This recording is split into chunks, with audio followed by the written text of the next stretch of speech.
बिस्मिल्लाहिर्रहमानिर्रहीम, अस्सलाम वालेकुम।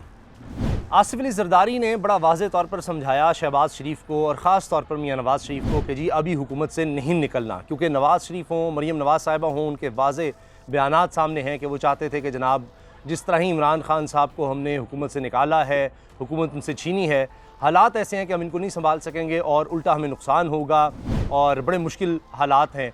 तो इसलिए मरीम साहिबा बार बार कहती रहीं कि जी क्या हमें इलेक्शन में नहीं जाना चाहिए, क्या आप कहते हो, जलसों में ये बात कहती रहीं। आसिफ अली ज़रदारी ने कहा कि जी जब तक हम इस्लाहात नहीं कर लेते, इस्लाहात से मुराद है जिस मकसद के लिए हम आए हैं, वैसे तो मकासद बहुत से थे लेकिन दो मेन मकासद जो उन्होंने ख़ुद बताए वो ये थे कि जी हमने इलेक्शन इस्लाहात करनी है और दूसरा ये कि हमने नैब में तरामीम करनी है।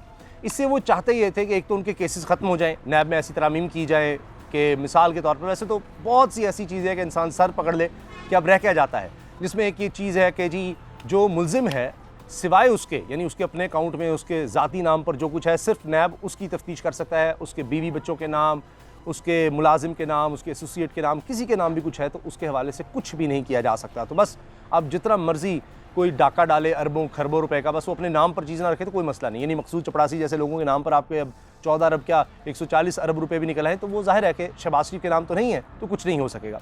इसी तरह से आप देखिए कि बहुत से ऐसे इसमें कवानीन पास करवाए गए जो पर्सन स्पेसिफिक नज़र आते हैं कि किस किस तरह से मरीम को रिलीफ मिल सकता है, किस तरह फलाह को रिलीफ मिल सकता है, वो सब कुछ किया गया है। दूसरी चीज़ थी कि जी इलेक्शन इस्लाहात क्या थी कि ओवरसीज़ पाकिस्तानी 90 लाख पाकिस्तानी हैं। अब इनको ये खौफ था, जिसमें आसिफ अली ज़रदारी हैं, जिसमें नवाज़ शरीफ हैं और मौलाना फजलुर रहमान साहब हैं, दीगर सारी जमातें हैं कि जनाब इनमें ज़्यादातर लोग वो इमरान खान के हामी हैं, इमरान खान को वोट करेंगे और इमरान खान साहब ने जिस तरह पाकिस्तान जब से बना है ये उनका दिलीना मुतालबा था, वो पाकिस्तानी हैं, उनके ख़ानदान यहाँ पर है। अब वो पाकिस्तान को सबसे ज़्यादा ज़र मुबादला वो भेजते हैं। पाकिस्तान, अब सोचिए कि ये 30 अरब डॉलर जो पाकिस्तान में आया है वो ना हो तो पाकिस्तान क्या करेगा, कहाँ से अपना इंपोर्ट का बिल पूरा करेगा जो 70 अरब डॉलर से भी अब ऊपर चला गया है, कैसे करेगा? हमारी तो एक्सपोर्ट्स ही सिर्फ अब बड़ी मुश्किल से आकर 30 अरब डॉलर, वो भी इमरान खान साहब ने रिकॉर्ड बनाया है तो वही है, वरना तो हमारे बुरे हालात हैं। लेकिन उन लोगों की दौलत आपको चाहिए और उनकी सपोर्ट आपको चाहिए, जब आपने बाहर जाना है सारा कुछ चाहिए, लेकिन वोट नहीं।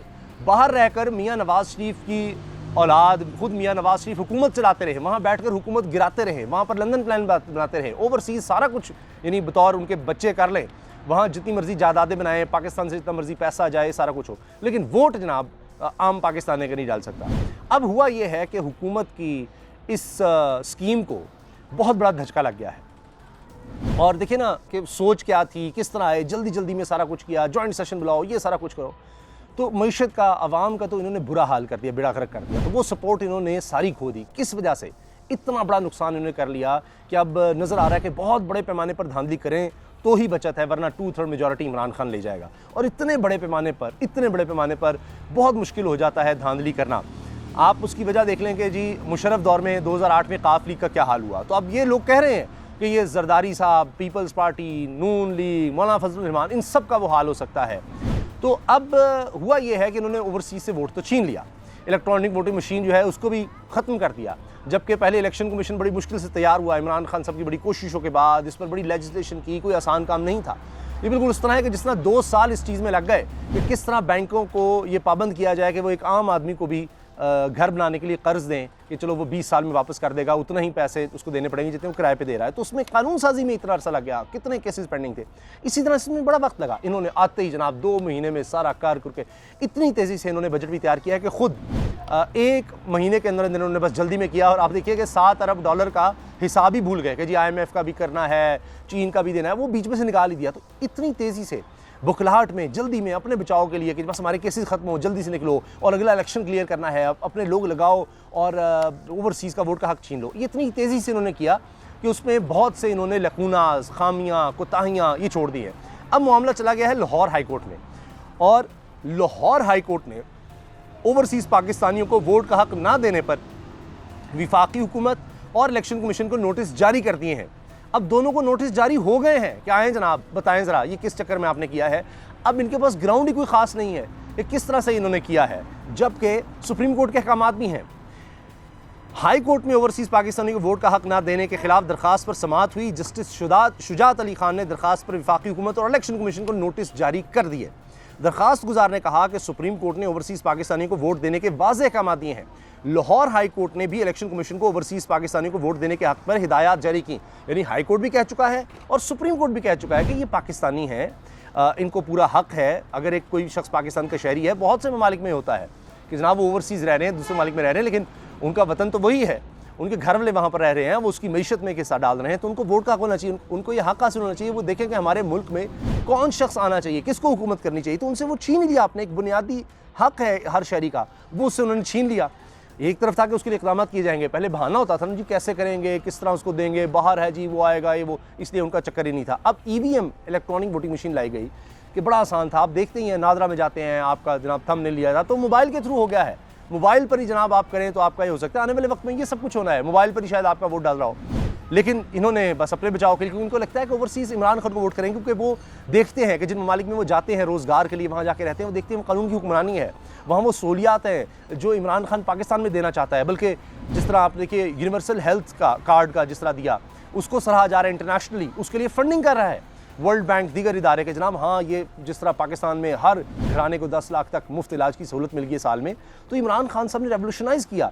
तो ये चीज़ें वो देखते हैं कि इमरान खान का जो विजन है, शायद माहौलियात का, अभी देखिए मैं एक बड़े पुरफ़ज़ा मकाम पर हूँ, तो इमरान खान साहब ऐसी जगहों को और ज़्यादा मकबूल बनाना चाहते थे, ऐसी जगह और ज़्यादा क्रिएट करना चाहते थे। माहौलियात की किसने कभी इस तरह से बात की है? तो ये सब चीज़ें हैं कि जो ओवरसीज़ पाकिस्तानीज़ देखते हैं कि हाँ वाकई इमरान खान सही कह रहा है, ये है रास्ता तरक्की का। तो इसलिए वो बहुत ज़्यादा इमरान खान साहब के हक़ में। आप देख लीजिए किस तरह इमरान खान साहब की जब हुकूमत को निकाला गया तो पूरी दुनिया में जहाँ जहाँ पाकिस्तानी कम्युनिटी है, किस तरह से वहाँ पर एहतजाज हुआ, आप सब देख सकते हैं। कभी पाकिस्तान की तारीख में ऐसा नहीं हुआ। तो ये सब वजूहात हैं। अब हाई कोर्ट में ओवरसीज़ पाकिस्तानियों को वोट का हक़ ना देने के खिलाफ दरख्वास्त पर समाअत हुई। जस्टिस शुजात अली साहब ने इस पर समाअत की और उन्होंने वफाकी हुकूमत और इलेक्शन कमीशन को नोटिस जारी कर दिए। दरख्वास्त गुजार ने कहा कि सुप्रीम कोर्ट ने ओवरसीज़ पाकिस्तानी को वोट देने के वाज़ेह अहकाम दिए हैं। लाहौर हाई कोर्ट ने भी इलेक्शन कमीशन को ओवरसीज़ पाकिस्तानी को वोट देने के हक़ पर हिदायत जारी की हैं, लेकिन अदालती अहकाम के बावजूद इलेक्शन कमीशन ने इस मामले पर कोई पेशरफ नहीं की। लिहाजा ओवरसीज़ पाकिस्तानी को वोट का हक़ देने और EVM इलेक्ट्रॉनिक वोटिंग मशीन के इस्तेमाल को यकीनी बनाने का हुक्म दिया जाए। अब जाहिर है कि अब ये बात चली गई है अदालत में, वहाँ पर इस पर बहस होगी। अब इस हुकूमत के लिए बड़ा मुश्किल हो जाएगा डिफेंड करना कि आप बताएं कि आपकी नीयत क्या थी, क्यों ये सब कुछ पॉसिबल नहीं है। इलेक्शन कमीशन को बताना पड़ेगा क्यों सब पॉसिबल नहीं है, जबकि आपने तो फंड्स भी मांग लिए थे, सारा कुछ आप कह रहे थे नहीं यही हमें दिया जाए, ये बिल्कुल पॉसिबल है। और इस पर आला अदलिया के सुप्रीम कोर्ट हो, हाई कोर्ट के उनके अहकाम भी हैं। तो ये वो चीज़ें हैं जिसकी वजह से हुकूमत फंसेगी। और पहले ही आप देखें कि ये ओवरसीज़ पाकिस्तानीज़ का एतमाद भी खो चुकी है, पाकिस्तानियों का भी खोया, ओवरसीज़ का भी खो दिया है।